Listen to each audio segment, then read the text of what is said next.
दोस्तों, देवपुर शहर उत्तर भारत का एक ऐसा शहर जो अपनी नींद से जाग रहा था। जून की महीना था और सुबह के सूरज ने अभी से ही अपने तेवर दिखाने शुरू कर दिए थे। आसमान साफ था, लेकिन हवा में एक अजीब सी गर्मी और उमस घुल चुकी थी। शहर का दिल यानी विजय चौक हमेशा की तरह अपनी पूरी रफ्तार में था। गाड़ियों के हॉर्न, ऑटो वालों की आवाजें, दफ्तर और स्कूल जाने वालों की हड़बड़ी, सब मिलकर एक ऐसा शोर पैदा कर रहे थे जो देवपुर की पहचान बन चुका था। घड़ी में सुबह के ठीक 10 बज रहे थे। यह वह वक्त था जब विजय चौक पर पैर रखने की जगह नहीं मिलती। चारों तरफ से आती गाड़ियां उन लाल बत्ती पर ऐसे रुकी थी जैसे किसी अदृश्य दीवार ने उन्हें रोक दिया हो। इसी भीड़ और शोर के बीच सफेद यूनिफॉर्म में एक महिला अफसर अपनी टीम के साथ मुस्तैद खड़ी थी। उनका नाम था काव्या सिंह, देवपुर की नई सब डिविजनल मजिस्ट्रेट यानी एसडीएम। काव्या सिंह को देवपुर आए अभी 6 महीने ही हुए थे, लेकिन इतने कम समय में ही उनके नाम का डंका बजने लगा था। वह अपनी ईमानदारी और सख्त मिजाज के लिए जानी जाती थी। उनके लिए कानून से बड़ा कुछ नहीं था। चाहे सामने कोई भी हो, नियम तोड़ा तो सजा मिलेगी, यह उनका सीधा सा सिद्धांत था। उनका चेहरा शांत था, लेकिन उनकी आंखों में एक ऐसी चमक थी जो किसी भी गलत काम को दूर से ही भांप लेती थी। वह हाथ में एक वॉकी टॉकी लिए अपनी टीम को निर्देश दे रही थी और उनकी नीले बत्ती वाली सरकारी गाड़ी पास ही में खड़ी थी। सुरेश कुमार, वो रेहड़ी वाले को बोलो झेब्रा क्रॉसिंग से पीछे हटा ले, लोगों को निकलने में दिक्कत हो रही है। उन्होंने अपने कांस्टेबल को निर्देश दिया। जी मैडम, सुरेश कुमार ने सिर झुकाकर कहा। सुरेश कुमार जानता था कि मैडम को काम में जरा सी भी लापरवाही पसंद नहीं। माहौल रोज जैसा ही था, सब कुछ अपनी गति से चल रहा था। तभी दूर से आती एक गाड़ी ने सबका ध्यान अपनी ओर खींच लिया। एक चमचमाती हुई काले रंग की लग्जरी एसयूवी, जिसकी कीमत सुनकर ही आम आदमी के होश उड़ जाए।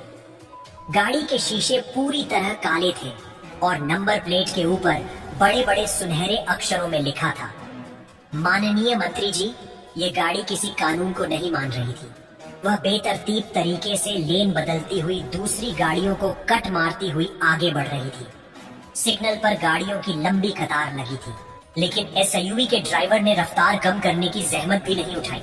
उसने जोर जोर से हॉर्न बजाना शुरू कर दिया, जैसे कह रहा हो रास्ता दो, शहंशाह आ रहे हैं। और फिर उसने वह किया जिसकी उम्मीद किसी को नहीं थी। उसने लाल बत्ती की परवाह किए बिना गाड़ी की स्पीड बढ़ाई और सीधे सिग्नल पार कर गया।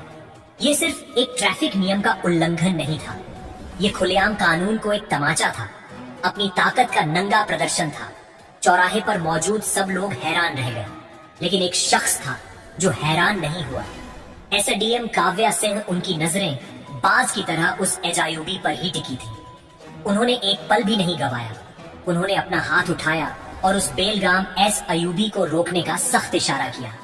उनकी आवाज में वह अधिकार था जो उनकी वर्दी ने उन्हें दिया था, गाड़ी रोको। यह सिर्फ एक आदेश नहीं था, यह फर्ज की पुकार थी। इस अयूबी के ड्राइवर ने अचानक अपने सामने एक महिला अफसर को हाथ दिखाते देखा तो उसके हाथ पांव फूल गए। उसने घबराकर जोर से ब्रेक लगाए। गाड़ी एक झटके के साथ चौराहे के बीचों बीच रुक गई। गाड़ी तो रुक गई, लेकिन उसके अंदर का तूफान अब बाहर आने वाला था। पिछली सीट का काला शीशा धीरे धीरे नीचे हुआ और एक भारी भरकम चेहरा बाहर निकला। यह थे श्री अभय प्रताप सिंह, राज्य सरकार में शहरी विकास मंत्री, और पूरे देवपुर में उनके नाम की तूती बोलती थी। उनके चेहरे पर सत्ता का वह नशा साफ झलक रहा था जो इंसान को जमीन पर पैर नहीं रखने देता। उन्होंने अपनी महंगी स्विस घड़ी पर एक नजर डाली और फिर काव्या की तरफ ऐसे देखा जैसे वह कोई मक्खी मच्छर हो।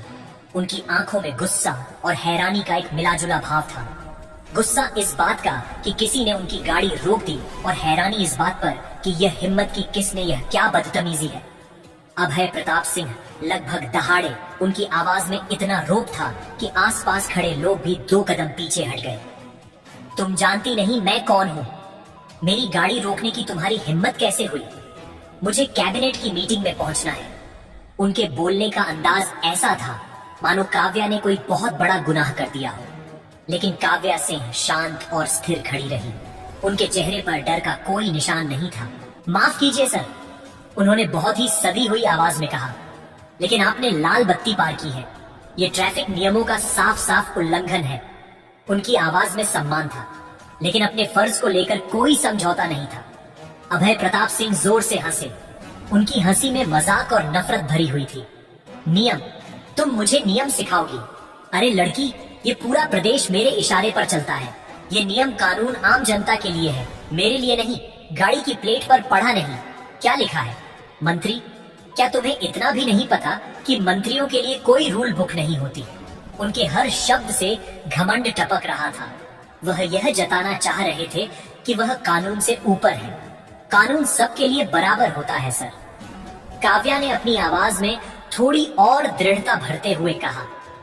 उनके चेहरे पर कोई शिकन नहीं थी। और मैं यहाँ अपनी ड्यूटी कर रही हूँ। मेरा काम यह पक्का करना है कि कानून का पालन हो, चाहे वह कोई आम आदमी हो या आप। उनके शब्दों में कर्तव्य की ऐसी निष्ठा थी जो किसी भी धमकी से डरने वाली नहीं थी। अभय प्रताप सिंह का चेहरा अब गुस्से से लाल हो चुका था। उनकी कनपटी की नसें तन गई थी। ड्यूटी? तुम जैसी एक दो कौड़ी की अफसर मुझे ड्यूटी का पाठ पढ़ाएगी? उन्होंने उंगली दिखाते हुए कहा। तुम्हारी औकात क्या है मेरे सामने? तुम्हें मेरी बात माननी चाहिए, मुझसे सवाल नहीं करने चाहिए।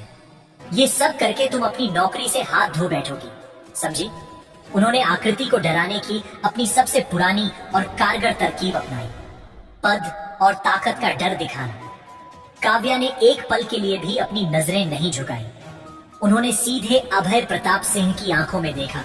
उनकी आंखों में डर नहीं, बल्कि एक फौलादी इरादा था जो किसी भी तूफान से टकराने के लिए तैयार था। सर, मैंने इस वर्दी को पहनते वक्त देश के संविधान की कसम खाई है।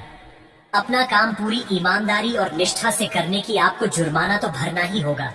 ये कहते हुए उन्होंने अपनी जेब से चालान बुक निकाल ली। यह सिर्फ एक किताब नहीं थी, यह उनके एकक संकल्प का सबूत था। अभय प्रताप सिंह ने अविश्वास से आकृति को देखा। उन्हें यकीन ही नहीं हो रहा था कि कोई मामूली सी एसडीएम उन्हें इस तरह चुनौती दे सकती है। उनके दिमाग में शायद यह बात कभी आई ही नहीं थी कि कोई उनके सामने ना भी कह सकता है। उनके चेहरे पर एक घिनौनी मुस्कान आई जिसमें गुस्सा और बेइज्जती का जर घुला हुआ था। तुम्हारा घमंड तोड़ना ही पड़ेगा, वह फुसफुस। और फिर उन्होंने वह किया जिसकी कल्पना भी किसी ने नहीं की थी। उन्होंने अपना भारी हाथ उठाया और बिना कुछ सोचे समझे काव्या सिंह के गाल पर एक जोरदार अपमानजनक थप्पड़ जड़ दिया। थप्पड़ की आवाज इतनी तेज थी कि जैसे पूरे चौराहे पर बिजली गिर गई हो। गाड़ियों का शोर, लोगों की बातें, सब कुछ एक पल में थम गया। चारों तरफ एक भयानक सन्नाटा पसर गया। मंत्री के ड्राइवर ने डर के मारे अपनी गर्दन अंदर खींच ली। आसपास जो लोग इस तमाशे को देख रहे थे वह सब के सब सन्न रहे।